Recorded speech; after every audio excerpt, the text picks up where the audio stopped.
নমস্কার। 25শে ডিসেম্বর উপলক্ষে আমরা বেরিয়ে পড়েছিলাম টাকির উদ্দেশ্যে। বাসে করে আমরা যাদবপুর স্টেশন গেলাম। স্টেশন থেকে আমরা শিয়ালদা গেলাম। শিয়ালদা থেকে 9:15 হাসনাবাদ লোকাল ধরলাম আমরা। ট্রেনে করে যাওয়ার সময় এই প্রাকৃতিক সৌন্দর্য দেখে আমাদের সকলের মন মুগ্ধ হয়ে গেছিল। রেল লাইনের দুপাশেই আছে ক্ষেতের জমি, তা দেখতে খুব সুন্দর লাগছিল। আমাদের ট্রেনটি সকাল 11:35 নাগাদ টাকি রোড স্টেশনে পৌঁছে গেছিল। তারপর স্টেশনের মধ্যেই কেক কাটা হলো আমাদের।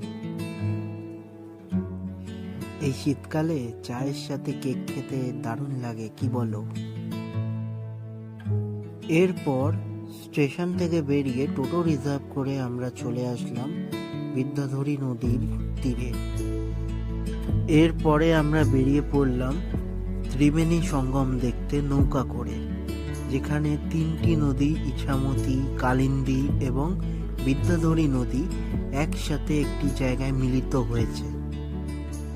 নৌকায় করে যাওয়ার সময় কিছু ক্লিপস দেখে নিন বন্ধুরা।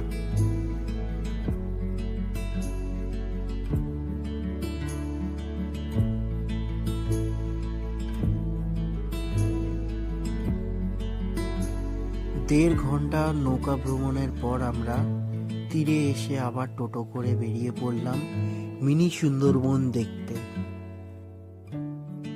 গ্রামের পথ দিয়ে যেতে যেতে এই প্রাকৃতিক সৌন্দর্য দেখতে খুবই সুন্দর লাগছিল। 10 টাকা দিয়ে টিকিট কেটে আমরা ঢুকে পড়লাম মিনি সুন্দরবন দেখতে।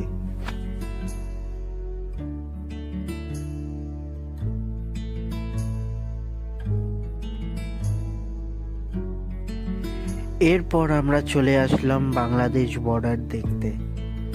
যেখানে দাঁড়িয়ে সেখানটা হচ্ছে ভারত, আর ওই তীরে হচ্ছে বাংলাদেশের তীর।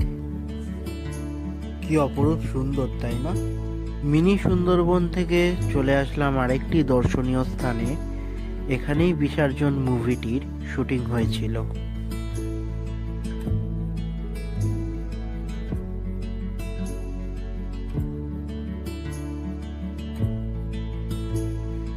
এরপর চলে আসলাম ঘোষবাবুর পূজা দালান দেখতে।